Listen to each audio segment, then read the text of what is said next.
All right. Good morning, everyone, once again, or good afternoon, rather.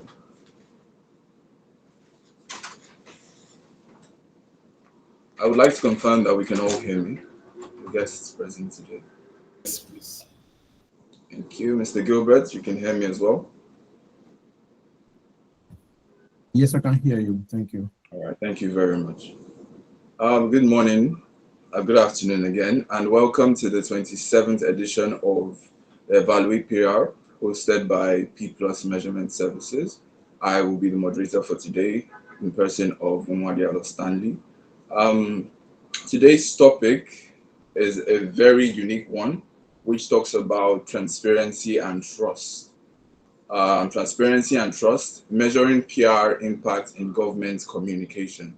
Now, in today's world where information is made readily available to us, quite literally at our fingertips, it is essential to be wary of the amount of attention or the level of attention we pay to media information that we put out there.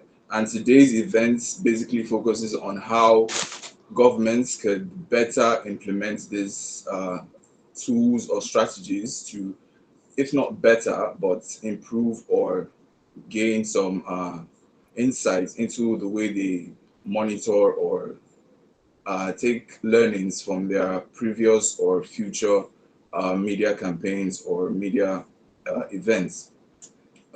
Transparency and trust form the foundation of every relationship between government and the people, which I think is something we can all relate to in a very common sense. Also, building credibility and accountability is an essential thing for government bodies as well. The rising rate of public scrutiny is also something that pays or bears importance to mention as well.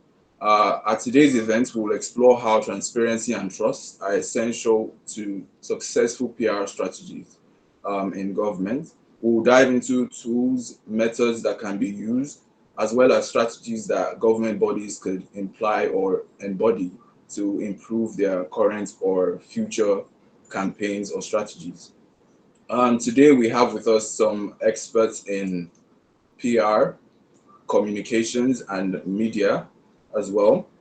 So we'll just give a brief introduction of everyone present here today. Our guest speakers, rather, present here today. We have Miss Katrina. It's a pleasure to have you here today. Also, we have Mr. Gilbert Alassa. It's a pleasure to have you here as well. And lastly, we have Mr. Kenneth. Thank you very much for availing us your time and being willing enough to come here and share insights into the topic for today. Measuring these efforts, which is government efforts in PR communications, isn't just about accountability. It's about ensuring communication stays open, ensuring that it is honest, and in some way, or in a very important way, ensuring that it is effective, to say the least. Today we have, like I said, experts here in our events to shed more light or to share their insights into how well government bodies can improve on their strategies in PR monitoring. So once again, I would like to welcome us all to the 27th edition of P Plus's Evaluate PR. Our topic, transparency and trust, measuring PR impact in government communication. So let's explore strategies that can help to navigate the complexities of modern government communication. So quickly, we would just like to get into understanding our guests a lot better. I think that's the most important thing. So I would like us to first of all share our career journeys. What have we done? What do we currently do? And how have we been able to maintain longevity and success in our different fields? So I'll throw that question first of all to Miss Katrina, if you will, please. Hello, good afternoon from me too. Thank you for having me here with you today to discuss this very exciting topic. My name is Katerina. I have been in the media monitoring and analysis industry in the past 20 years. I have a background as a journalist, and my current role in Clip News is Vice President of Media Intelligence. Clip News is a leading media monitoring and analysis company in Greece and Cyprus. I am also the Vice President of FIBEP, which is the World's Media Intelligence Association. And my focus right now is helping businesses understand how to monitor media data and, most of all, how to interpret their data and turn it into actionable insights to improve their communication strategies. So I believe the main point of my success throughout my journey was the ability to adapt, because we are in an industry that is constantly evolving. Communication channels are changing. New communication channels appear rather frequently now.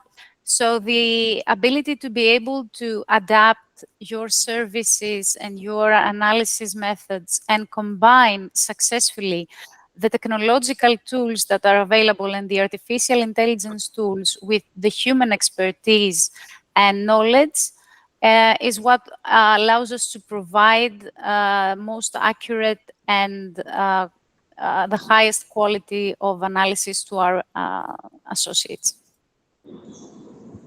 Thank you very much, Ms. Catalina, for sharing that.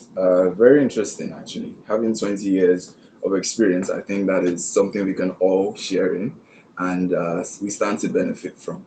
I will pass that question on to Mr. Kenneth. Please just. Thank you once again, Mr. Stanley. Very rich profile of Ms. Katrina. It's intimidating, so to say. It can make one begin to ask, am I the right person to be here and partner with her in this session? But then it is what it is. It's a privilege to be at this forum and to meet with a great personality like her. Kenneth Adejumo is my name. I've been in the PRO industry for well over 11 years now.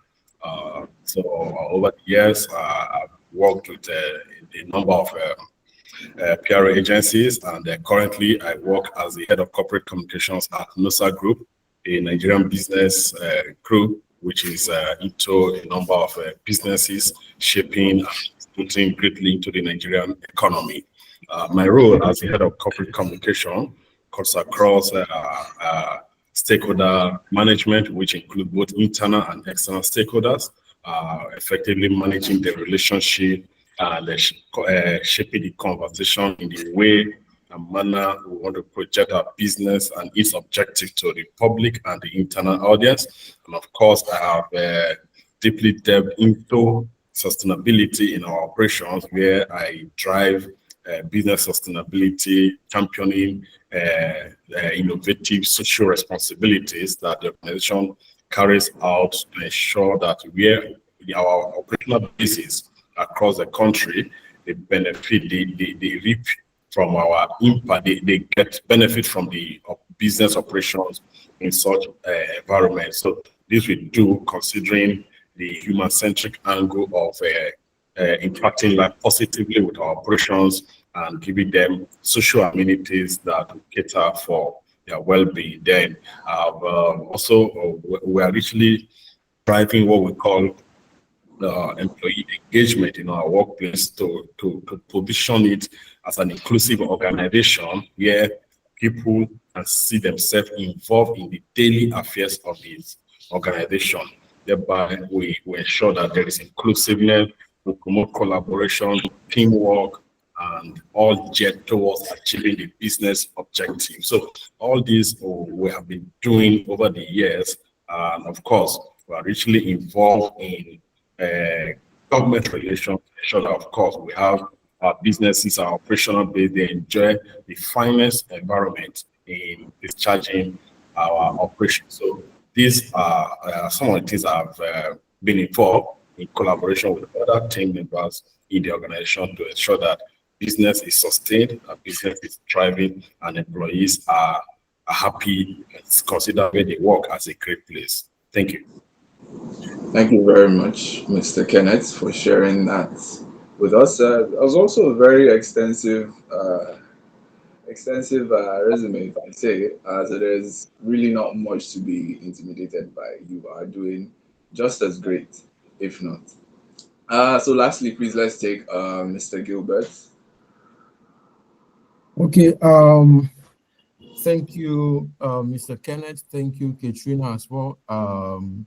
Such very brilliant team of professionals. And like they said, when you are in a room with a lineup of great people, great men, then the seed of greatness, of course, that means it's also in you. So first of all, I want to appreciate all of the guests in the room. Yeah, my name is Gilbert Alasa, like you rightly mentioned, and I've been here for like over 10 years now. I began my career as a journalist and then moved to public relations consultancy back in Lagos, where I was able to work with a lot of brands across the financial industry, tech, international development, and so many other sectors to actually define and execute strategic communications campaigns, and then moving on to telecoms, moving on to consulting, where I co-founded a consulting platform, of course, moving on to the FMCG industry, where of course I worked for nearly 3 years with the Coca-Cola system in Nigeria. And during that time, I think I had the opportunity to do quite a lot of work around advancing our sustainability commitments in Nigeria and, of course, the African market. I had the opportunity of, helping to actually define, core public engagement issues around our PET recycling, our World Without Waste agenda, and quite a lot of other, communication stuff. So right now, I'm with the World Bank in Washington, D.C., where, of course, I'm on the IFC side, which is the largest private, the largest development institution that is focused on the private sector. Here, of course, I do strategic communications that help to make a difference in the lives of people across communities, particularly in emerging markets. Thank you very much. Thank you very much, Mr. Gilbert. That is very, very insightful. So a collective collective years of expertise, I think we're going on 41, if I'm not mistaken. So I think we have ample amount of expertise for today's event. So we would like to delve into our conversations. But before that, I would also like to welcome people joining us. Thank you very much for taking our time to be here. This is the 27th edition of Evaluate PR, hosted by P+ Measurement Services. I am Wadela Stanley, the moderator for today. And we have 3 guest speakers in the house. We have Ms. Katrina, with 20 years of experience in the media space. Also, we have Mr. Gilbert, with 10 years, at least 10 years in the media space as well.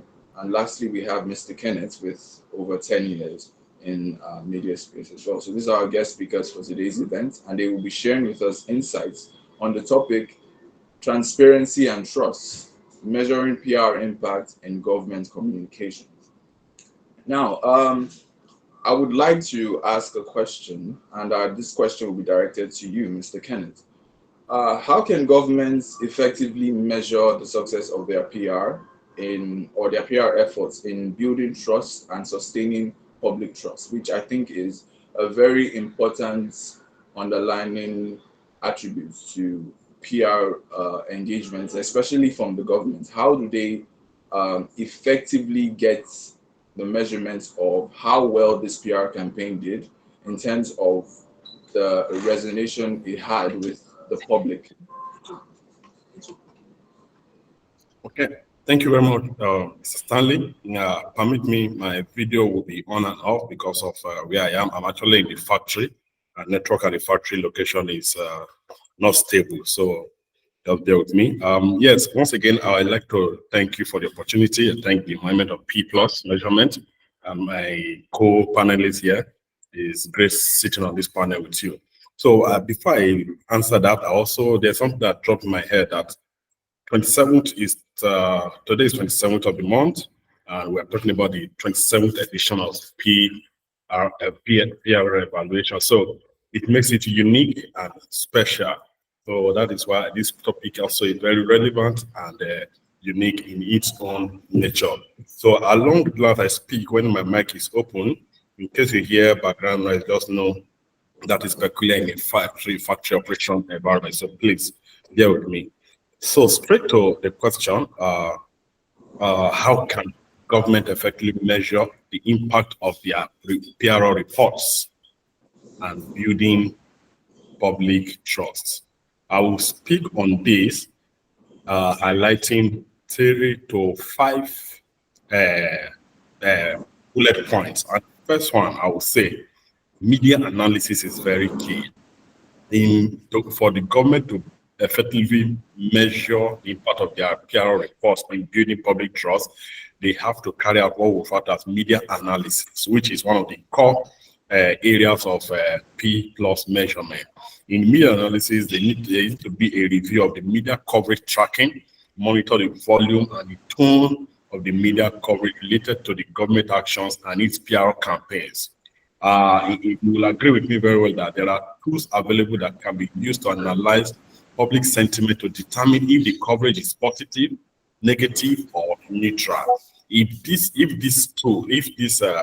point is taken, the government will be able to effectively measure the impact of their communication and also deepen trust from the people. On media analysis, we also look at social media listening.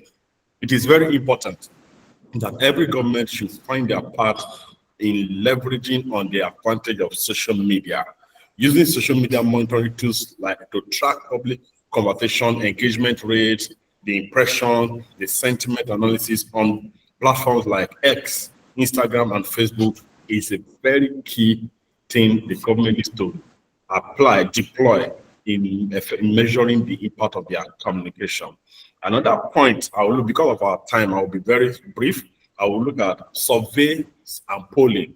There need to be these public opinion surveys, regularly conduct surveys to gauge the public perception. It is very easy to communicate, but do you take time out to take opinion polls, surveys, and all that to gauge what are the public saying, how do they feel about this communication or campaign? So that is very important to gauge public perception of the government and its initiative.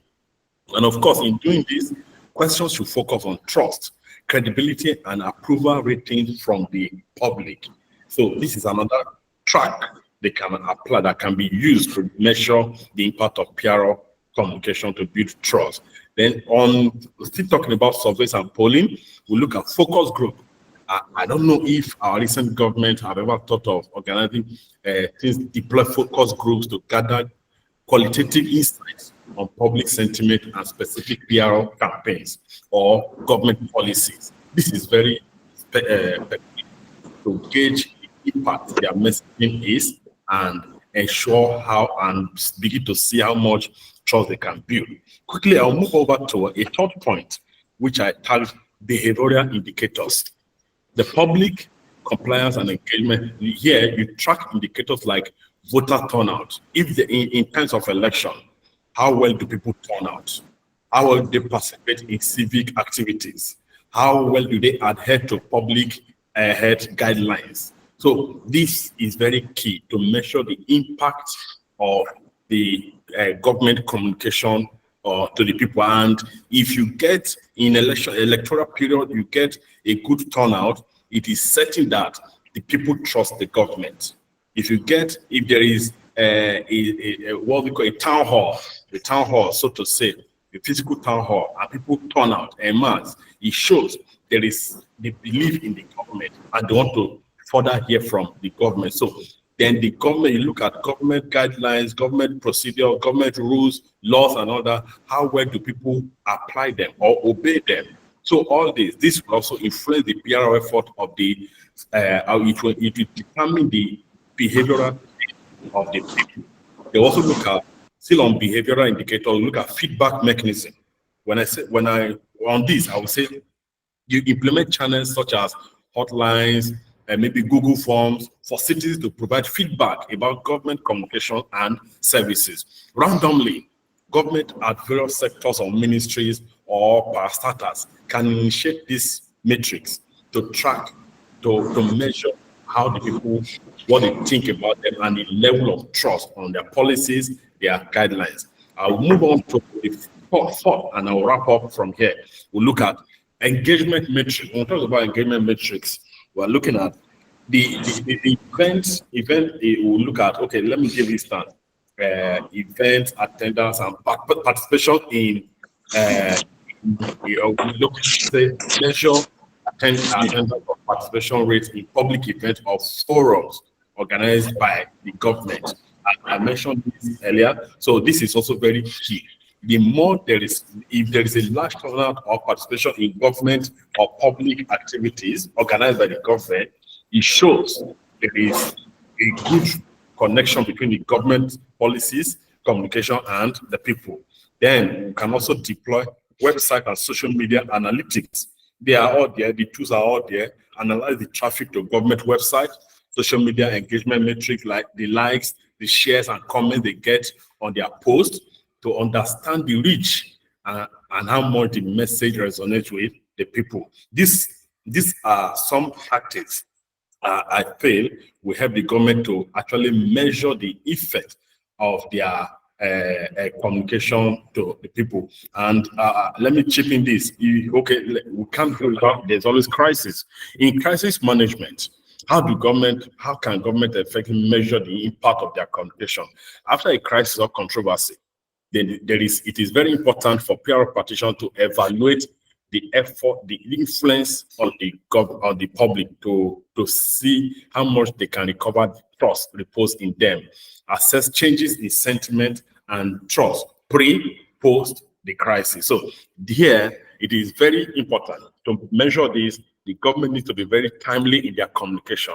Something has happened, do not deny it. Own up to it, like a briefing statement. Then we are looking into the situation and periodically update the general public with the steps taken by the government. And at the end, a conclusive message can come to now dictate to the public that this is where we are and this has the measures we have put in place to avert a repeat of such occurrences. We have such instances. I know as we go down, questions will be asked that will cause us to reveal some of these things in terms of crisis management and how transparent government can be. Then lastly, we look at transparency and accountability report. For government to effectively measure the impact of their report in building public trust, there is a need to impute transparency and accountability report. Publish regular reports on government performance and responses to the public, their concerns, and measure public awareness and perception of this report. It is very key. When people see this information, even as if you run a small home as a father or as a mother, you need to give, there are some minor report you need to give to your family, your children, so that they will trust mommy, they will trust daddy.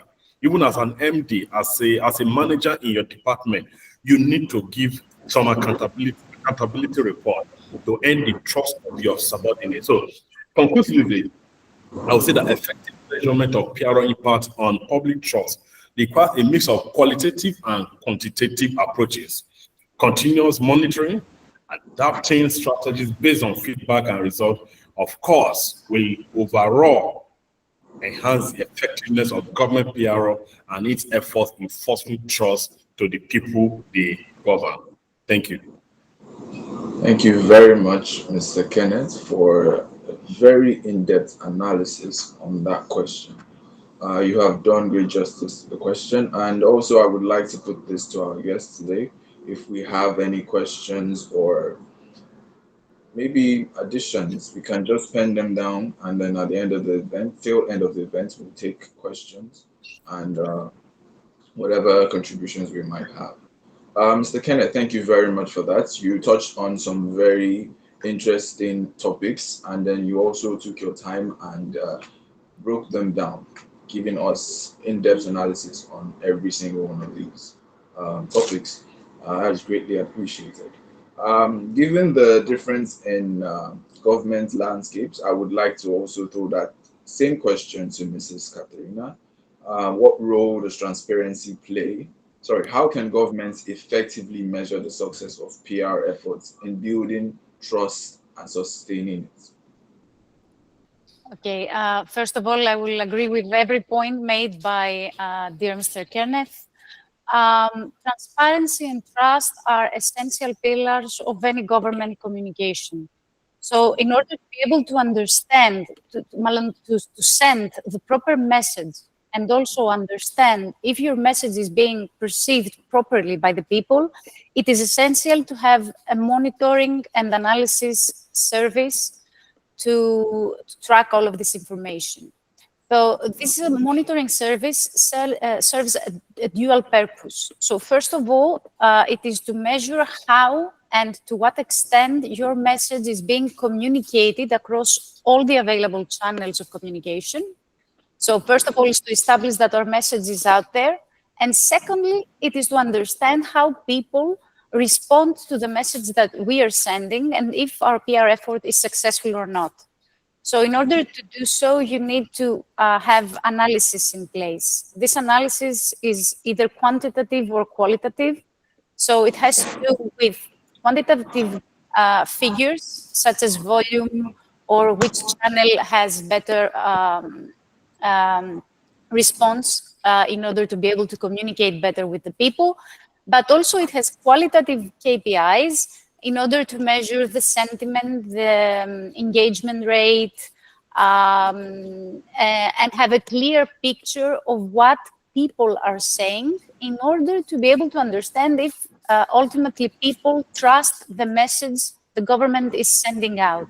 So there are other means, of course, to measure the impact of PR efforts, such as focus groups or opinion surveys or independent barometers. However, a monitoring and analysis tool is the only real-time solution in order to be able to monitor, analyze, and react as well.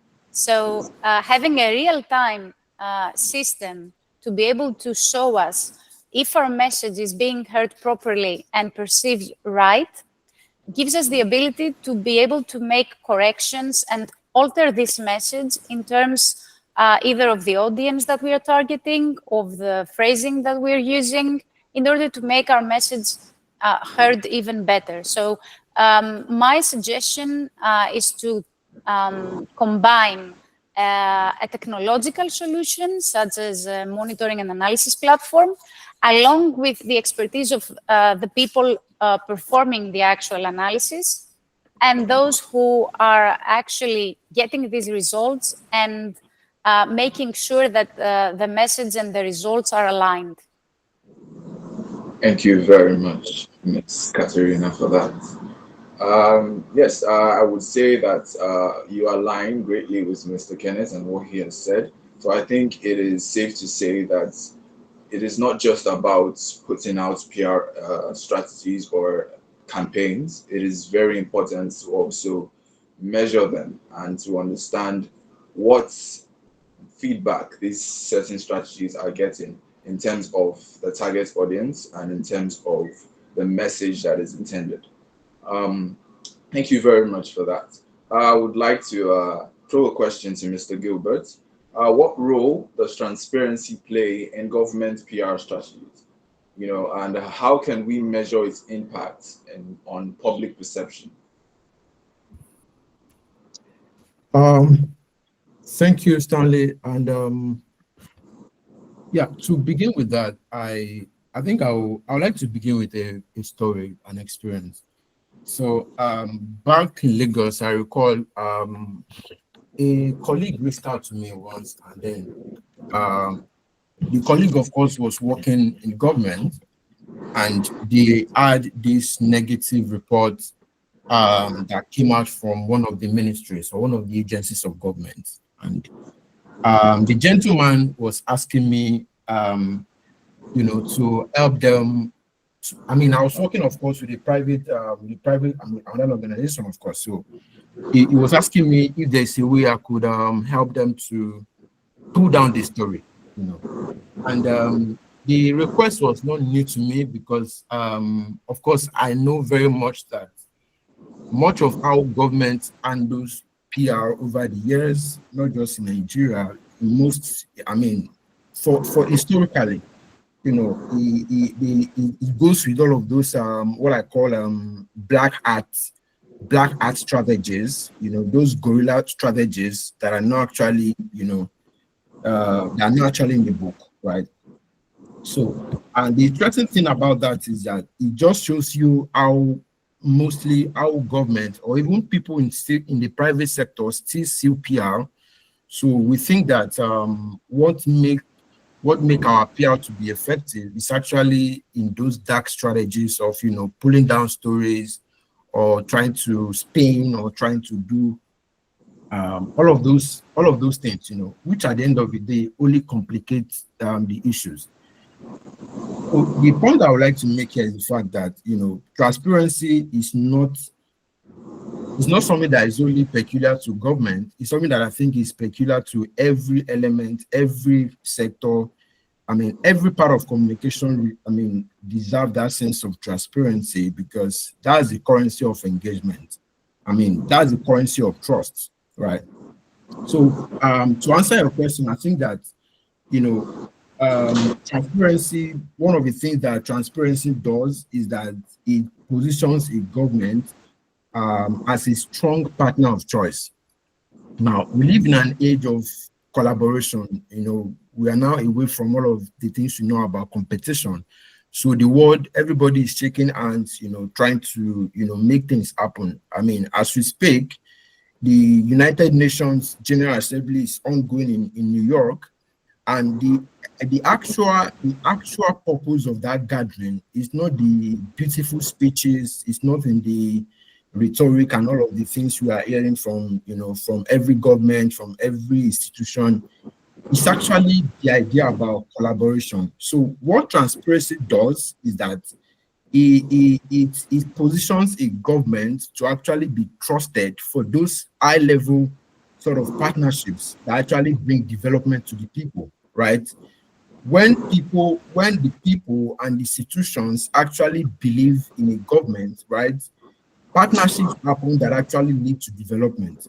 So what transparency does to a government is to actually create this platform where it's able to enjoy the trust of its stakeholders, whether they are people on the government side, people in the civil service, in the civil society, the media, the citizens, everyone, every key stakeholder, right?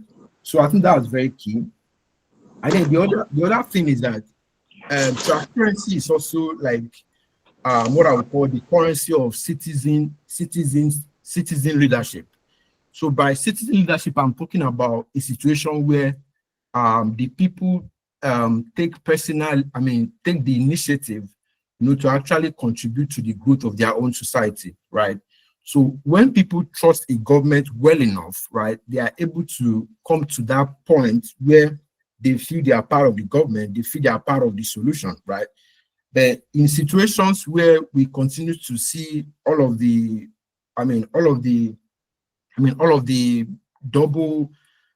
double speaking on every side, all of the contradictions, both from what is being done, from what is being communicated, it just actually deepen this sense of distrust in the society. And what that does at the end of the day is that even when the government becomes even transparent, as someone who manages, for instance, communication for a government, you realize that even when your government becomes transparent, even when you are saying the truth is no longer perceived as truth anymore, because people need to now take your truth with a pinch of salt, right? Because you've not shown that you can be trusted. So I think that's very critical. And then the question then is, how do we measure I think the second part of the question is talking about how can the impact be measured? I mean, I think the impact is measured by one of the things I just said now, the fact that if you want to understand if a government is trusted, you know, one of the metrics you want to look at is the level of partnership it enjoys, right? Before, I mean, I'm speaking like as someone who has been in rooms where big deals are being designed, you know, that actually advance economies and, you know, support very big brands and big organizations across markets. So I can tell you for a fact that before a deal is signed with a government, right? So a lot goes into those conversations. There's a lot of checks, a lot of due diligence to be done, you know. So when you have a history of distrust in particular areas or something, right? So it just makes it very difficult for certain level of partnerships to happen for you as a government. So I think that's very critical. I think the other thing, like I mentioned, is the fact that, you know, when I mean, the other way, of course, you want to measure how much you are trusted. I think it can be as simple as, you know, just doing a what's it called? Just doing a media analysis of how people respond to your messaging. You know, sometimes you see how a government posts, for instance, they share a message on a platform, and then you look at the reaction, even without having to leverage the complex tools to actually do a deep dive. You just look at the reception, and you can see that, you know, people don't even believe in what the government is saying, right? So it's just so basic at that level, right? But digging deeper into that also entails that, you know, government engages the services of trained experts, you know, who can actually help them to measure the impact of their transparency effort. Like, it's not something that we just see on a forum like this. So it has to be scientifically proven. I mean, I believe in evidence a lot, right? So I believe that those sort of deeper analysis will actually show us, you know, how you are standing, you know. So I believe that a platform like P+, you know, has the capacity, for instance, to help a government, you know, to measure how, I mean, how transparent they've been and how people see them, you know. Do they trust them? Do they trust in their programs? Do they trust in their communications? Do they trust in all of the things they push at us every day? How are they being received? What level of, as a citizen, how much are you willing to do what the government is asking you to do because you believe that they're actually leading you to a place that you also believe you want to go to, you know? So these are things that all of that data will actually help us to actually, you know, get into. So I'm not sure if I answered all of your question, but let me know if you would like me to, you know, to expand more on that. Thank you. Mr. Gabriel, you've done justice to the question.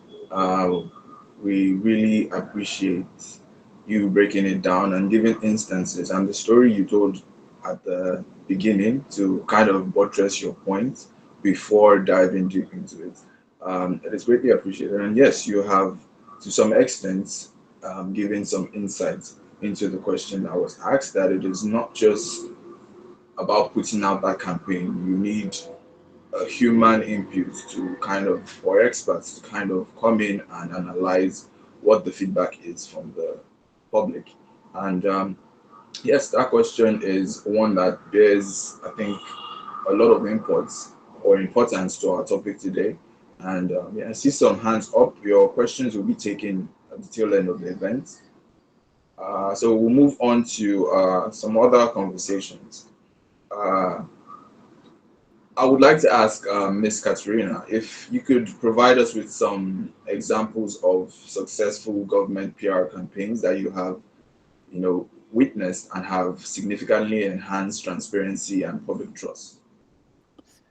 Yes, of course. So I will share an example of the government campaign Clip News was involved in. It was the Greek government's campaign during the COVID pandemic.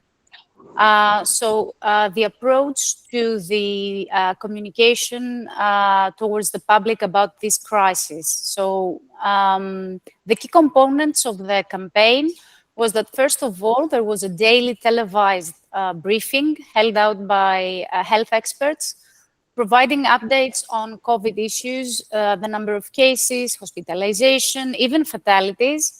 And even though these briefings could trigger fear and panic among people, the government decided to be very transparent. And that was a key element in gaining the people's trust and cooperation. So this approach helped to build confidence in the government's actions by showing that it is fully open with the decision making and relying on respected scientists to do the briefing. Secondly, the government used a very simple messaging. This is a key, especially during crisis periods. So the more complex the issue is, the more clear and simple the message needs to be. So the message was, there were two messages very clear: stay home and stay safe. The entire campaign was based on these two messages, very straightforward and very empathetic. And this was a way for the government to convey the seriousness of the situation, but also to ensure that the people would cooperate.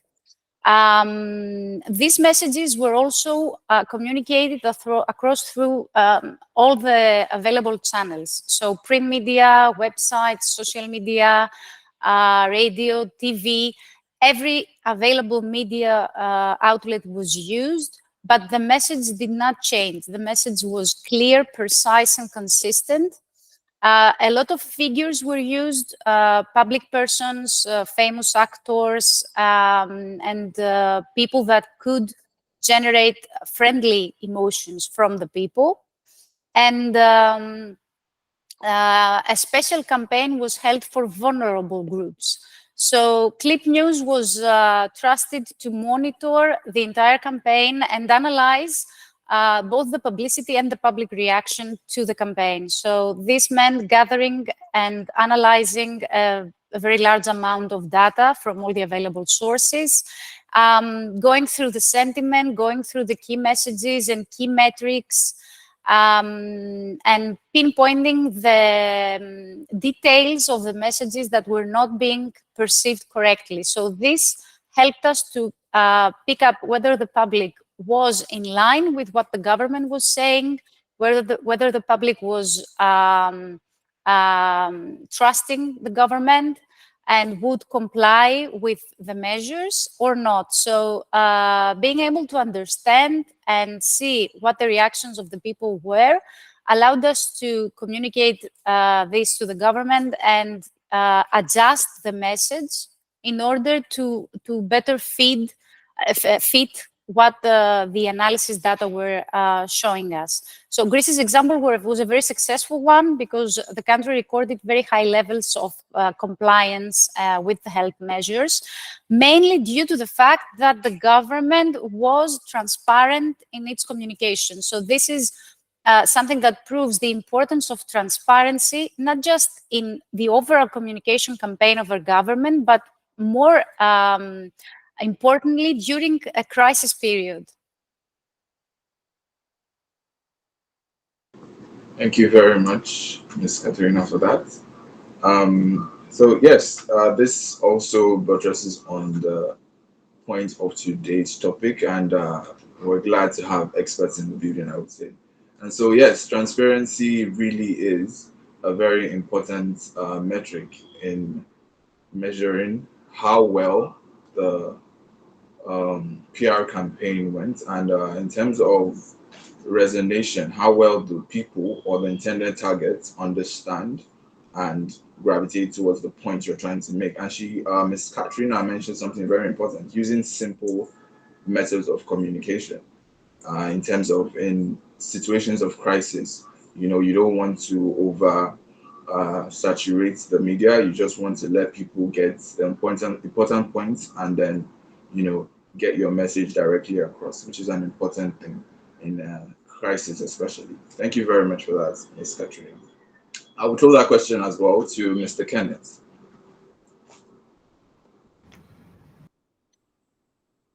Okay.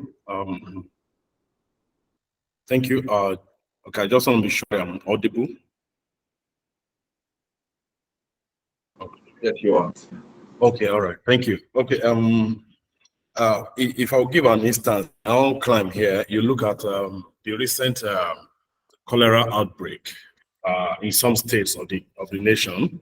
Government was very deliberate through the Ministry of Health and the Ministry of Information and National Orientation. They were deliberate attempts to educate the public, educate the people, especially the rural areas where it was suspected to be rampant. So communications were impactful and effective. And one of the things I enjoyed, which I spotted during that period of cholera outbreak and how it was curbed in a short while, even if not 100%, but to a great extent, that campaign was impactful. And like I mentioned in my first comment, I mentioned that there are avenues to distill communication to every strata of the public or the government of the people. So one was such, and I'm very sure there's a video, animation video that I saw, which was trending on social media, and that trended all through the period on how cholera breaks out. The animation talks about people, especially people in the riverbank area, how it breaks out and begin to spread through water, contaminated waters, and all that, and the preventive measures for people to take, usually those in those rural and the riverine communities. So that went viral. Then we also look at there was some communication that we also localized in local languages, which are like Katrina mentioned. You sometimes you localize some of this communication into the people's languages that they understand and in channels that resonate mostly with them. And some of those local channels were the radios. You know, in our climate here, an average man in the street, woman in the street, even if he cannot afford a smartphone, you definitely have this feature phone. And most feature phone now come with two basic features, which are a touchlight and a radio. So when they have these small phones, they have a touchlight that they can use at night or in a dark place, then a radio, and they tune to their favorite local stations to listen to the messages that are being passed by the government and other institutions. So in that way, that campaign for me was, to a great extent, was successful because the government was deliberate to trickle it down to at its barest minimum and the lowest level of the population, so that the outbreak of that epidemic was curbed within a short period of time. And today, I'm not sure you will see in our local news anywhere, on the papers, TV, radio, about cholera again. So that was how it was able to, the campaign, PR campaigns were able to curb the outbreak of that epidemic. And it was at the peak of the rainy season. You know, that is very rampant with rains and all that. So today, if you look at our local news here in Nigeria, you will hardly see or read about the cholera outbreak, because that campaign, for me, it was a success because it was trickled down at its lowest level in the local news and other traditional areas. Thank you. Thank you very much, Mr. Kenneth. Understanding what Mr. Kenneth shared with us is making sure that the campaigns are very deliberate and targeted. I think that similarly with what Ms. Katrina said is one of the most important things, being very deliberate about the information that is being sent out there. So the target audience can in fact understand what it is that is being communicated. Thank you very much for that, Mr. Kenneth. So we would like to also ask Mr. Gilbert this question. Could you provide, or how can government bodies, accurately access public sentiments and use it to shape their communication strategies? Okay, Stanley, thank you again. First, let me begin by saying that when we mention government in this instance, I think I would like us to also have it at the back of our mind that when we see government and public, and sentiment is not so different from government, from an FMCG brand and the public. It's not so very different from a bank and its public, so because it's the same people, that the government engages are the same people that also enjoy the services that the bank provides, that an insurance company, engages, and all of these other, sectors, So just by establishing that, then I'll move on to say something about the fact that government can measure public sentiment, but first of all, coming to an understanding of what sentiment is itself. I know this may be basic to a lot of us, but I'd like to add something here that sentiment is a form of energy, right?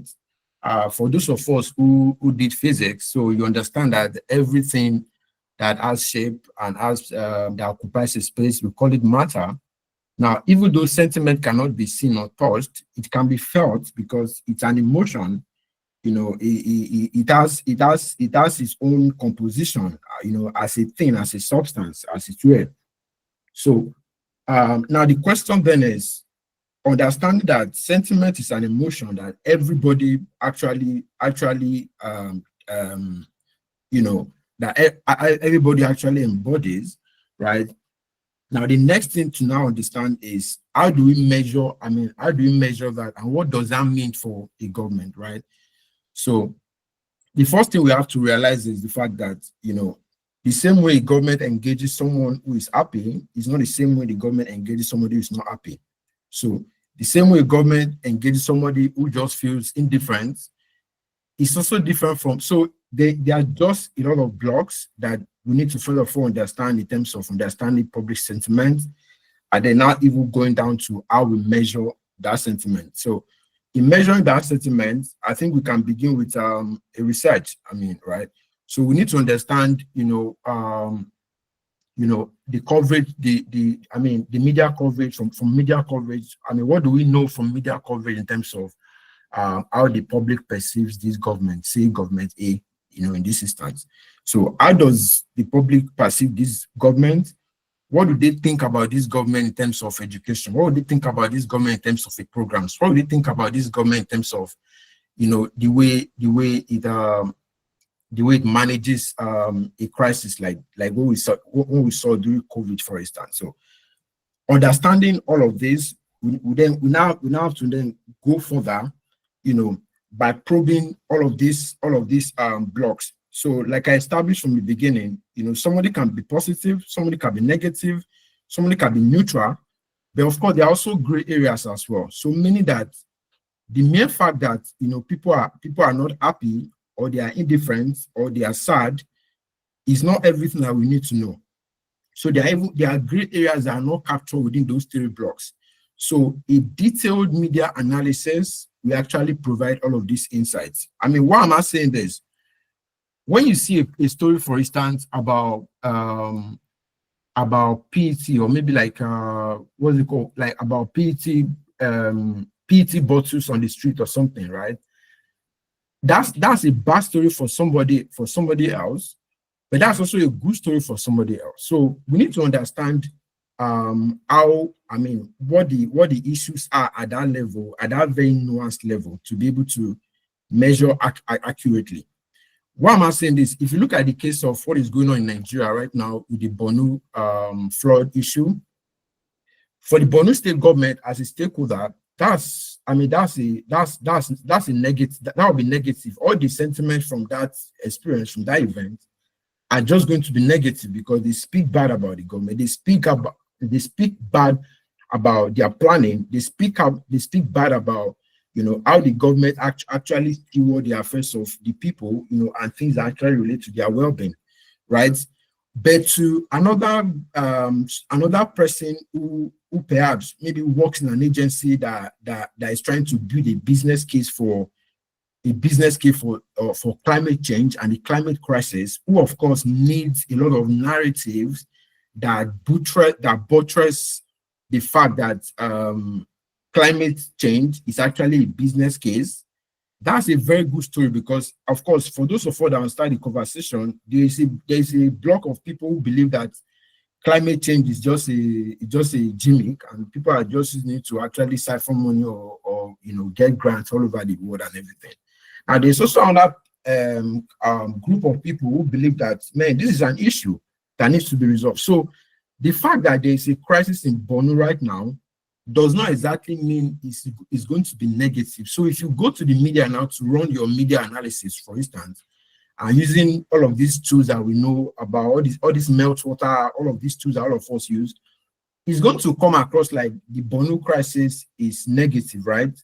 So, but it's not actually negative at the end of the day, because if I'm from my side, like my side of the conversation, I want this conversation to keep going on to actually support my business case, then that means it's not negative for me, it's positive for me, right? So we need to understand all of these things, I mean, at that level, at that very nuanced level, and then now go on to actually delve deep into all of those insights. Now, based on those insights, we can then begin to look at how we influence government communication strategies. But even before going there, and this is a point that I think I would like to make, if there's anything I say today, I think this is one of the things I think I would like to say today, is the fact that even before a government begins to, a government communication strategy begins to be built or developed, I strongly think that a measurement, an M&E guy needs to be in that room, because I know that these are skills that are actually beyond just leveraging, all of these public tools, all of these open source tools, or even the paid ones to actually just do random analysis, and then it push-ups a lot of the dashboard and a lot of data that you just look at and you think that, you've gotten what you want. I think that's not the best way to go, right? So I think we do better when we begin with the end in mind. By beginning with the end in mind, I mean that we get an M&E guy in the room. For instance, you get somebody like P+ in the room when you are designing your big strategic communications for the year, for instance, right? So what that does is that based on analysis and everything, the guy is able to tell you that, okay, as you are designing X, Y, Z, say for instance, you are designing a particular program, what does this program intend to achieve, right? So from the beginning, we can even begin to build into the plan how we want to actually measure the look of success.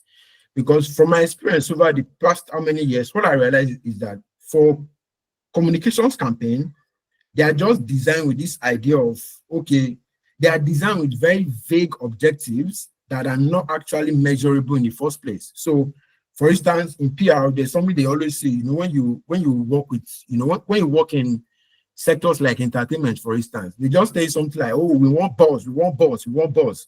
The question is, buzz is just nothing, it doesn't mean anything, right? So if you don't get the actual metrics to actually show the value, not just the numbers, all of those numbers, you stand a better chance such that by the time you get to the point of analyzing and measuring the impact of your communications, it becomes much more easier, right? So I think measurement and evaluation needs to be built into the strategy from the beginning, right?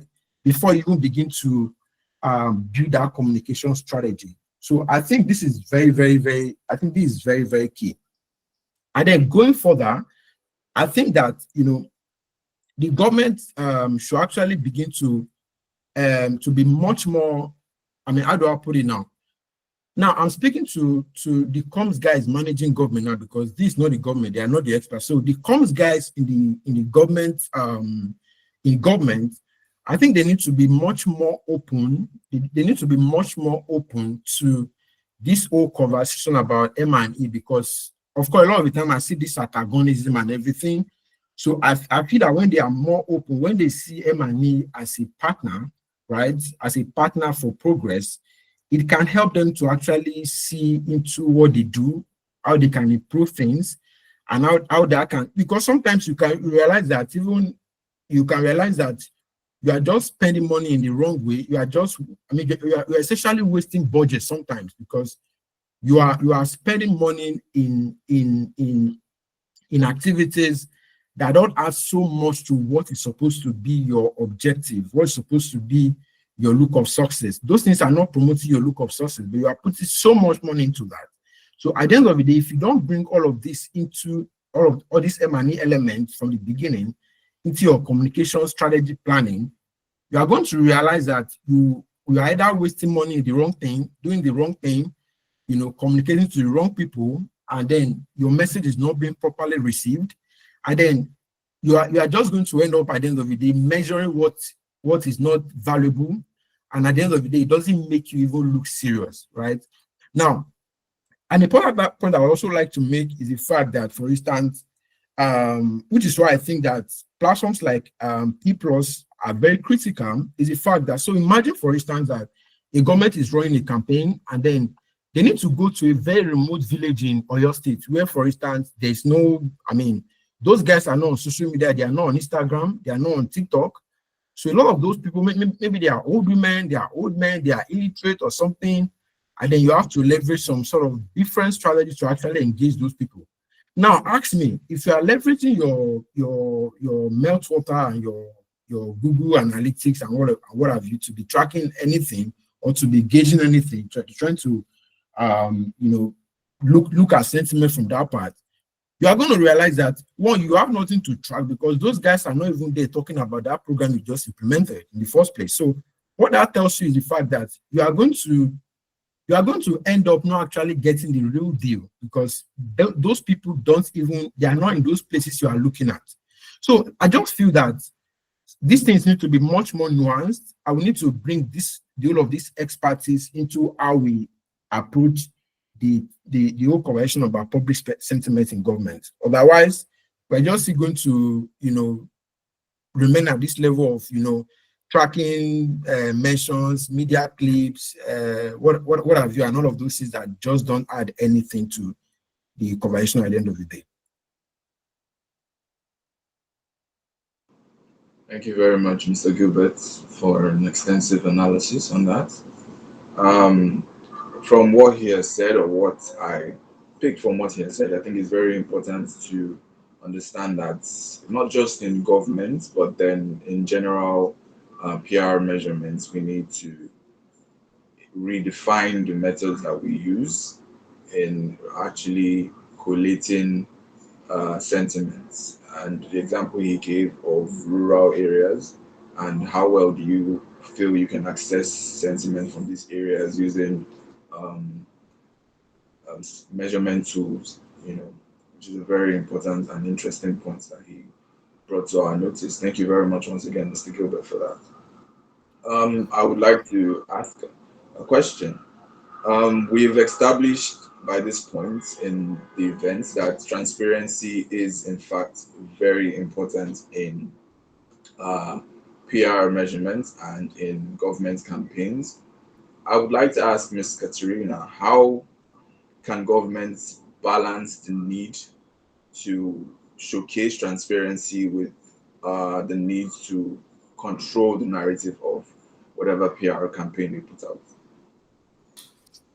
Yes, so transparency, as we said, we've established that it is essential for building public trust and credibility. On the other hand, governments, of course, need to control the narrative because it helps to ensure a consistency in the messaging and prevents misinformation. So governments must be very strategic, proactive, and adaptive in order to be able to balance these two. So first of all, I would say that proactive communication is the key to balancing transparency and narrative control. So instead of reacting to situations or crises, governments should anticipate public concerns and send out the proper message. So by staying ahead of potential issues, governments can control the conversation and also maintain transparency. So this, of course, means that governments need to listen. Another issue is setting the proper level of transparency. So transparency doesn't necessarily mean that a government shares every piece of information. Governments need to be very strategic about what, when, and how they release the pieces of information that they release. By setting, therefore, clear boundaries about what can be disclosed and what information needs to remain confidential for some reason, governments can maintain the public trust and not lose control of the narrative. Another factor is consistency in the messaging. So governments need to ensure that the message, regardless of the channel or regardless of the person that's communicating the message stays the same. So this reinforces the narrative and reduces the risk of contradictory messages and misinformation. And last but not least, as mentioned earlier, transparency needs to include listening to the public, addressing the public concerns, but in a way that does not significantly alter the message that the government wants to send out. So even if there is criticism or if there is misinformation, a government's PR strategy must be flexible enough to adapt to the evolving public sentiment, but also firm in order to reinforce its core message, because a government has an agenda and the message needs to be heard. So it needs to be flexible to adopt to the public feedback, but not change in terms of what the government needs to say. So I would say that these are the four main aspects in order to keep a balance between transparency, which is essential, and controlling the narrative, which is also essential for the government's operation. Thank you very much for that, Ms. Katerina. Understanding you, it means that instead of changing completely the narrative of what their strategies are, the government should better adapt in order to control the narrative rightly, but exactly still maintain transparency in doing that. Thank you very much for that, Ms. Katerina. Mr. Kenneth, what are the best practices governments should adopt to ensure continued transparency and trust through their PR activities? Okay, come again. What are the best practices governments can adopt in order to maintain transparency and trust in their PR activities? Okay, the best practices government can adopt to ensure transparency and trust in their activities. Let me start by saying that to ensure transparency and trust through PR activities of the government, there should be they need to deliberately adopt a set of best practices that prioritize what I refer to as openness, of course, which is maybe we can say openness also a keyword in transparency, consistency, like Katrina mentioned in balancing communication. They should be consistent, then engagement and responsiveness. These practices will definitely foster a long-term trust between the government and the governed, helping to create a more accountable, not just a more accountable, but also a communicative government structure. And I will trickle this down into, let me use like about 3 to 4 points to portray this quickly.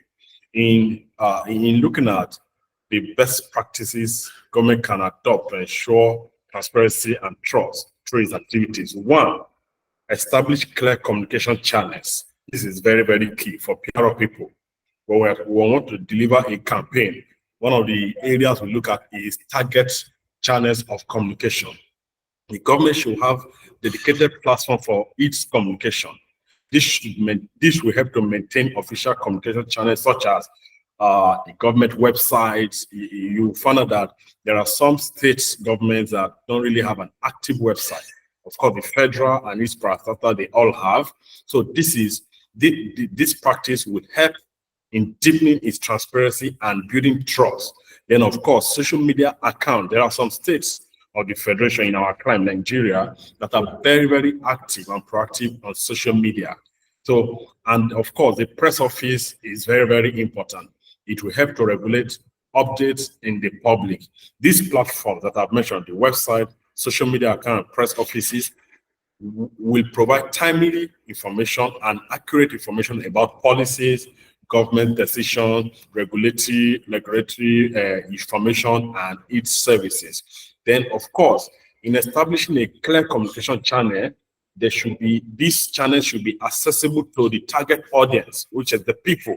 They should ensure that these communication platforms are accessible to various population in various aspects, in various strata or socio-economic class. And when this is, it means that information is inclusive, both the able and disabled, they get government, they have access to this information. People in the rural areas and non-tech service citizens, they have access to this information.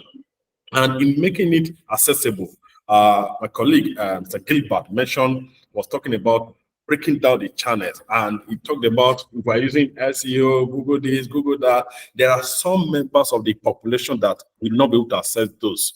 And when I gave an example of a successful campaign using the cholera example and how it was trickled down to other lower communication platforms, this came to my mind now that also you notice that when there are critical government activity or communication, I have seen instances where bulk SMSs are used or short SMS codes. I can't remember the exact term for that now, which are sent by telcos are used. So that whether you are on social media or you are on Google Meet, wherever you are, as long as you have a registered mobile number, that person will get that message.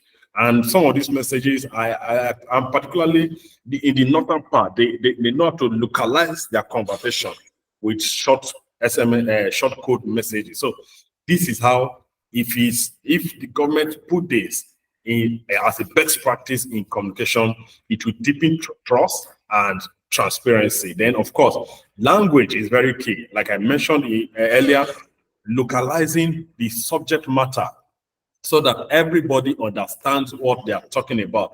For us in Nigeria, we're a multi-ethnic society. This communication should be translated to major languages to ensure deeper penetration of the message to the audience. By this, all citizens, trust me, across device will have first-hand information from the government. Thereby, that is a best practice government can use to deepen transparency and trust. Then another point I will mention is, I think I just like this because in communication, consistency and timely information is very key. You must be consistent. Katrina, my colleague, has mentioned this. So in being consistent as a best practice and being timely, you must be proactive in your disclosure rather than waiting for requests or crisis to emanate before you disclose information. The government should make it a point of duty at every stride, at every point in time, good or bad. Let the public be aware of what is happening. It is better that way. It is better for you to bring out first-hand information than they begin to hear rumors, begin to filter. And when information is being filtered from an indirect source, there is tendency that there will be misinformation. But when you come out, adopt that best practice of being proactive with information dissemination, they hear from you first. And when they hear from you first, that first communication, that first context of information is what we go viral. And when somebody is bringing a misinformation, you say, no, but the government announcement, the news I read, the news I listened to, the news I watched, the XYZ says this, not what you are saying. So that is very, very key in being consistent and adopting the best practice in deepening transparency. Then we also look at the scheduling report. For us in the corporate world, we have weekly status report. In my organization, the we have the internal blog where we schedule weekly reports and the quarterly reports. So at every point in time, every employee in the system is informed that on or before so day there will be an update from the organization. So the government should also adopt that. Establish regular schedule for key reports such as let me use budget, such as budget. Okay, the Q4 is coming. By November, December, there should be a report on the budget for 2025. Just giving an instance. Of course, policy updates performance audits of the government and how expenditure have fared so far in the present budget year. All those kind of reports should be periodic. Citizens expect periodic information, and knowing when to expect updates helps to foster trust. So this can be adopted. Then we also look at emphasizing that. Let me try to couch a word for this. Accountability through open data. It's also a best practice the government can adopt. Open data policies should make data openly available to the public, including financial reports.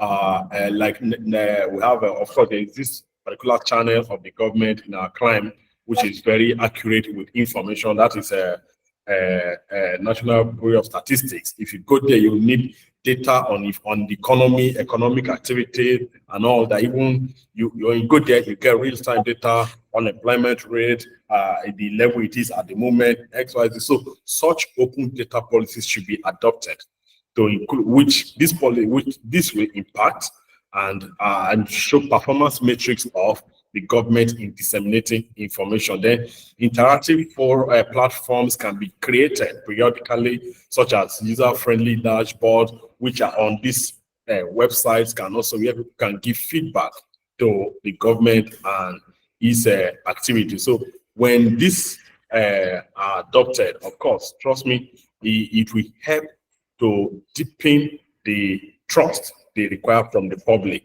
As I wrap up on this, we also look at another best practice that can be adopted. We'll talk about building long-term relationship with the media. This is very key.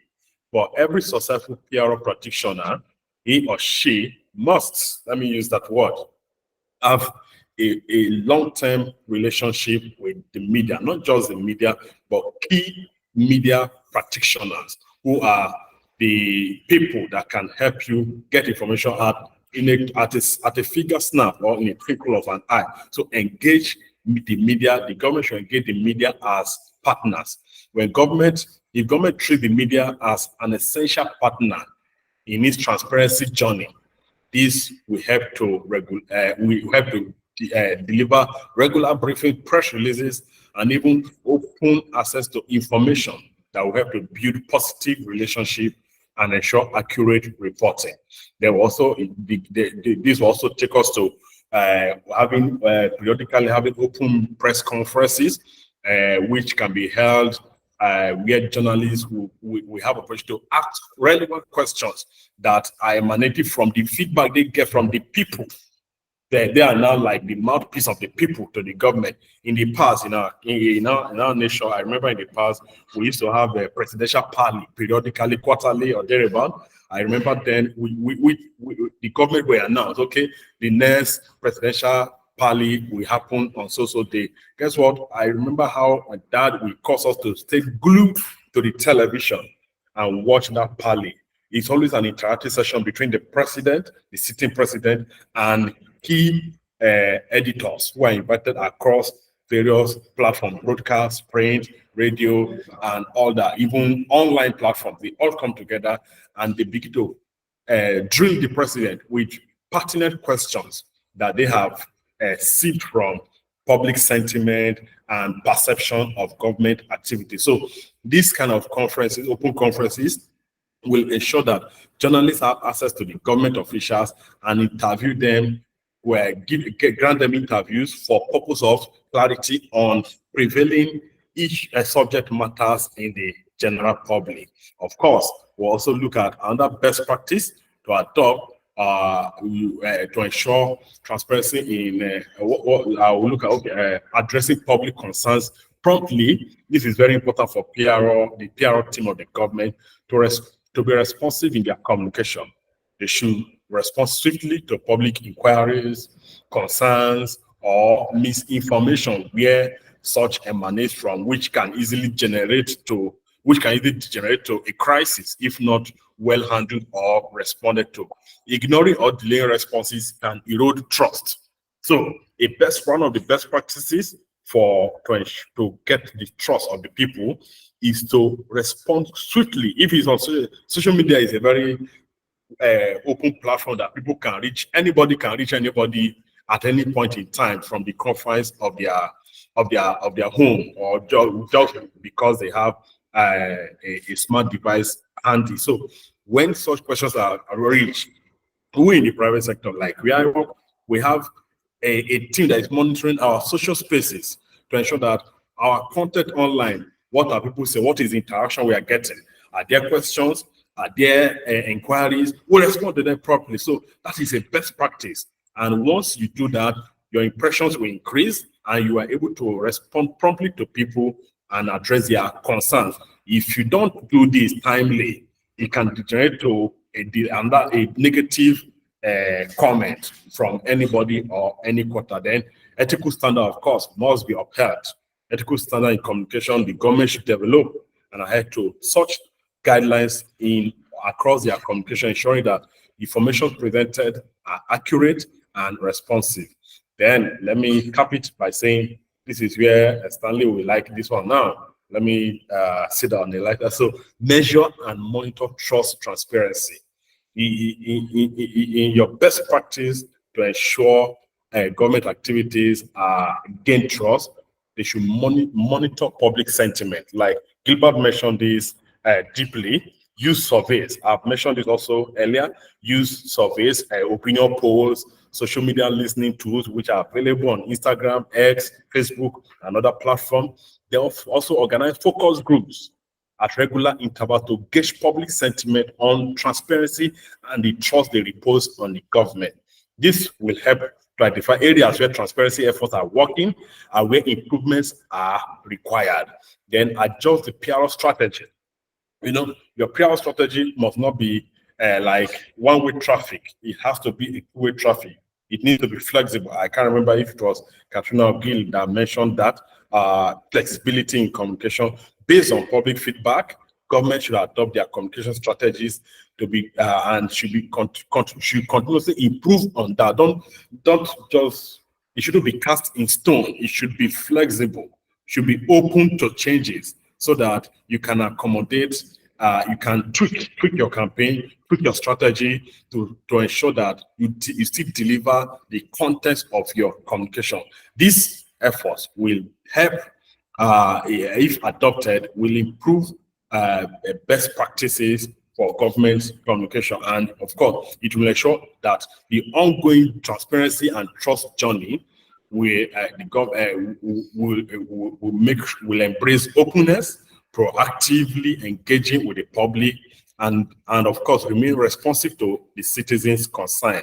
And implementing these best practices, trust me, government can foster a culture of transparency that builds long-term trust and encourage active civic participation in government activities. Thank you. Thank you very much, Mr. Kenneth, for that. I'd like to move on quickly to Mr. Gilbert. How can government bodies maintain transparencies, especially in times of crisis or controversy? How well can they maintain transparency? So let me begin this way. Sometimes in June 2019, I think. Yes, I think the early part of June 2019. There was an issue about the Everwater in Nigeria that is of course produced by the Coca-Cola system, right?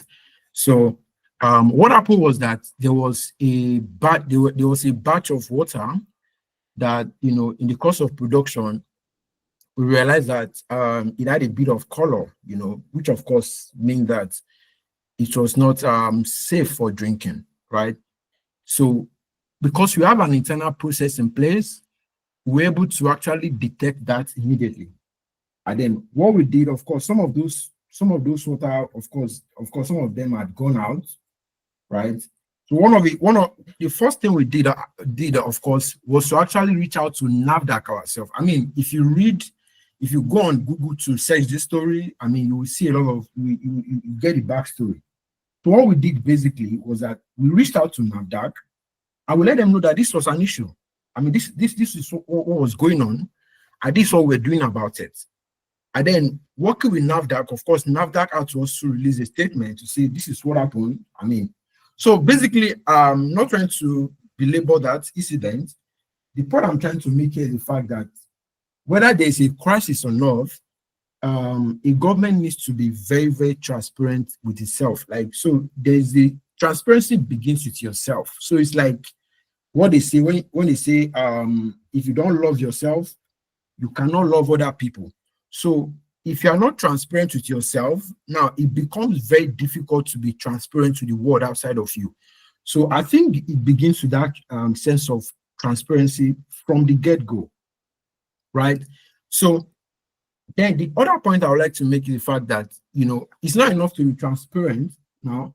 Now, the next thing you want to look at is what are you doing?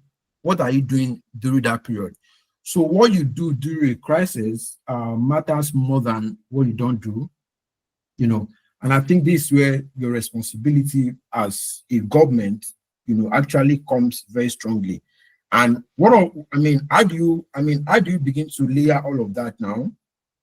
First, you want to ask yourself, like, what is actually happening?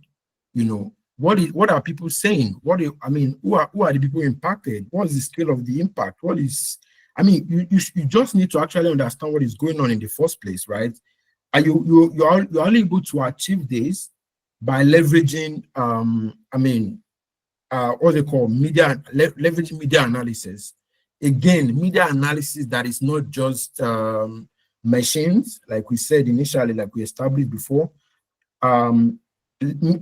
Media monitoring that is actually it's actually managed by human beings, actual human beings. You know, that's very, very important to note here. You know, so and then of course you want to hear what people are saying. You want to understand the scale of what is going on, and of course how you are going to respond and all of that. Then you also want to embrace tactical vulnerability, right? Of course, I'm not going to belabor us with all of the protocols in managing a crisis, which is not what this conversation is about. So I'm just trying to lay the foundation that, you know, you also need to actually embrace what I call tactical vulnerability in the face of this sort of an incident. What does that mean? All of us as human beings, we know that we are not perfect people. Nobody is perfect. No organization is perfect. No government is perfect. Even the US government is not perfect. There is no institution in the world that is perfect, right? So PR, most of the times, I think the problem we have with PR is that most of the time, PR only want to, we believe that PR is only when we are projecting what we think we are doing right, all the things we think we are, all the ways we think we are checking the boxes. We think that is actually how we control a narrative, or that's how we actually show that we're actually doing a very great work. So I disagree strongly with that, you know, because that's what I tend to see almost everywhere. So PR, effective PR, is actually knowing when to be vulnerable with people. It doesn't have to be during a crisis. It doesn't have to be that there's an issue out there, you know, but when people can see that, you know, when you don't get it right, you can own up to the fact that you didn't get it right at this point. And this is what you are doing, you know, to actually improve what you've done before, right? You realize that this is just the same thing with every human relationship. Now, if you have a boss, you know, and you work with a boss, and you did something and you didn't quite get it or something, or you forgot to do something, instead of you to just come up and own up to the fact that, you know, you dropped the ball, and this is what you are doing about it. Then you now come up, you want to create a narrative so that it seems like you actually, you know, want to paint yourself good. Like, that's what I see PR do a lot of the times. This is not a best practice, right? So it requires that level of transparency, like we all said, like Kenneth said, like Katrina also mentioned initially. So you need to come clean at that level. And this is what actually forms the foundation of people being able to believe what you will say and what you eventually do. So I think that was very critical. That's the second point. Then the third point I would like to make is the fact that, you know, you need to actually work with experts. See, when you look at the way the government is structured, every government in every country in the world, if you look at the way the government is structured, I actually think that government is one of the most under-resourced institutions in the world when it comes to communication. I'll give you a very simple example. Take a government, for instance, like in Nigeria, like a state government in Nigeria, for instance, right? The governor has what they call senior special assistant or SA or whatever. I mean, all of those names, right? Now, those SAs, you know, they don't. So we have those SAs. Let's imagine that there are 10 of them. You know, maybe SA on new media, SA on traditional media, SA on this and everything. Let's even imagine there are 20, right? Now, you are dealing with an institution where you have, maybe nearly hundreds of parastatals and ministries and agencies and all of that, right? So at the end of the day, you realize that there are a lot of things happening in government that nobody is actually responsible to them. So at the end of the day, what happens is that you only get to now begin to hear about what is happening maybe when there is a crisis. So government is not trying to, react to what is going on. That's because there's nobody who actually mans that particular unit or something as a core function. So everybody is just like, oh, we're in government, like we're in the government office or something. And at the end of the day, it does not help in the sense that, once communication becomes reactive, it is no longer effective, right? So I believe that, like they say, the best form of attack is the best form of defense is actually attack. So that means being proactive by ensuring that everything is actually well covered in a proactive way, so not waiting for things to happen before we begin to respond.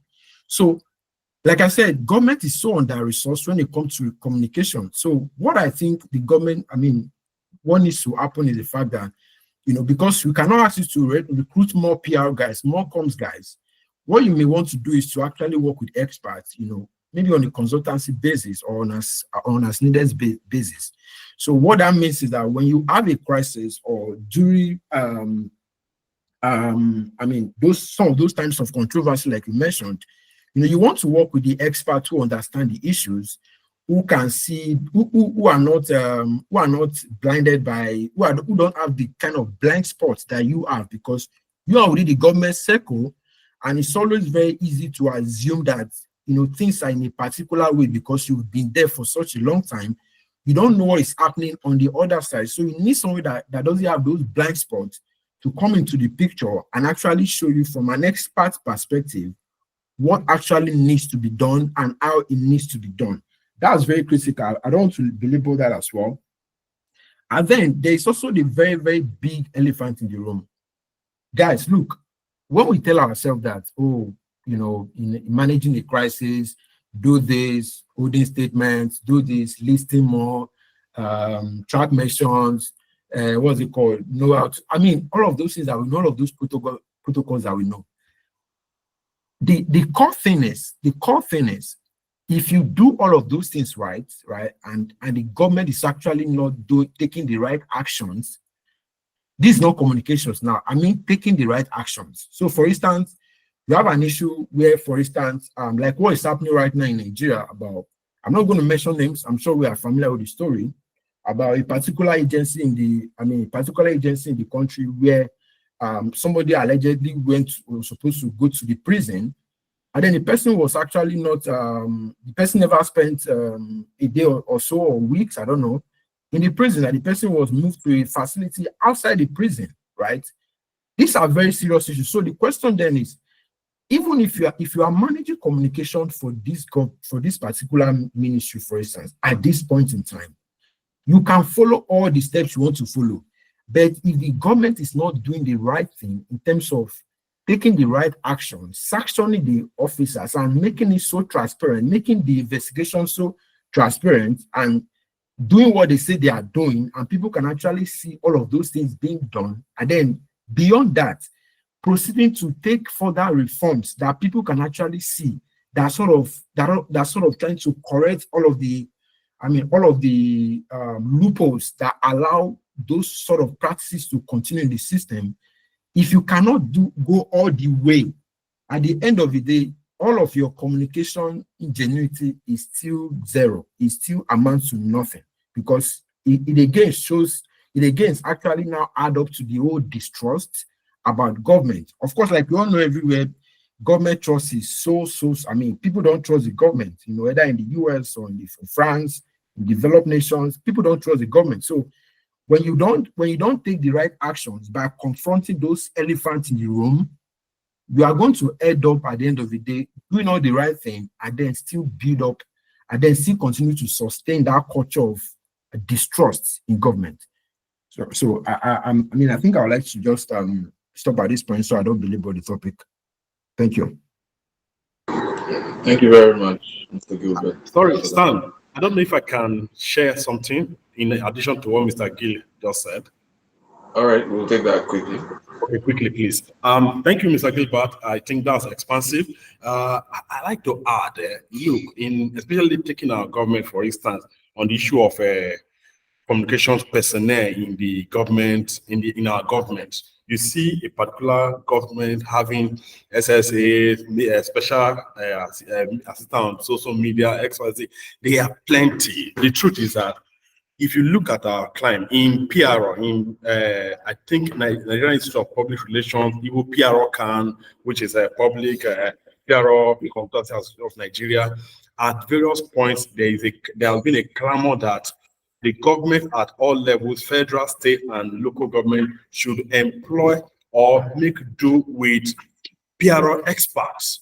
All these SSA, one of the fallout from most of them is that they are not experts who have practiced PRO in one way or the other. Some of them is about loyalty, favoritism that has earned them the position. That is why there is usually a gap in effective communication of government activities and policies to the people. So that gap is there. What we would do through PR session, which our leaders I know have combated over time, is to continue to drum the message to the government that, look, at every level, seek the services of experts in this field for effective communication and transparency. Then on the other point I want to mention, the case study he gave of somebody who was sentenced for an offense and reports are raging that never served that term as it's supposed to be. Look, talking about transparency in that issue in Nigeria currently, which we are not mentioning, is that in 2019, I remember very well, a particular journalist did an undercover investigative journalism where he falsely committed a crime and was arrested in minimum prison and transferred to Kirikiri minimum and Kirikiri maximum prison respectively. He served some terms there, and the guy did an undercover investigation of the activities that go on in those correctional centers. The Minister of Interior then, when they reacted to that message, that publication, and said they will look at a committee was set up to investigate into those allegations, but at no point did the committee reach out to the journalist who has made that report, and neither were there sanctions. Currently, on this present one, I am aware that the current Interior Minister, which I won't mention the name, has instituted a committee, and suspensions have been given to the leaders of those two correctional centers. But where transparency is demanded now is, what will that committee come back to say these people are guilty, the allegations raised by that person also on the victim is true, and this is what we have done. So it's a huge gap in our system that the government must look into deliberately, so that the trust the people repose on them can increase. If you ask me, somehow our people don't trust the government, but this can be salvaged if the people that should drive effective communication, messaging on issues and policies are hired to do the work. And when there is feedback, we have all said it here, you can start now. Sanctions have been given, suspensions have been made to the people in concerned, but with the committee come back saying this is the investigation, this is what we have found out, and this is the penalty, then this is the measure we have put in place so that there won't be a repeat of such occurrence. It's a huge gap. I will stop here just to buttress on what Gabriel said. Thank you. Thank you very much for that, Mr. Kenneth. Well, sadly, we've come to the end of the event. We have used up our allotted time, and the agreement was to have the guests here for an hour and 30 minutes, and we have gone beyond that time. So I would just like to use this opportunity to thank every single one of our guest speakers who made out time to be here today to share insights, in depth and professional as well. I would like to thank Ms. Katrina especially for taking our time to share her 20 years of expertise with us. Also, Mr. Kenneth in his own expertise for about 11 years. Thank you very much for making our time to be here with us today. And lastly, Mr. Gilbert, thank you very much for all the insights you've given to us today. And with that, I think we do not have time to take any questions, sadly. Uh, we would like to call the event to a close and thank everyone who made out time to be here as well. Um, we do appreciate you. And this has been the 27th edition of Evaluate PR, and we hope to see you guys in our next Evaluate PR.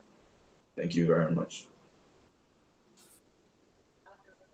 Thank you all for the invitation. It was a lovely event, and it was really nice to talk with the two esteemed colleagues, Kenneth and Gilbert.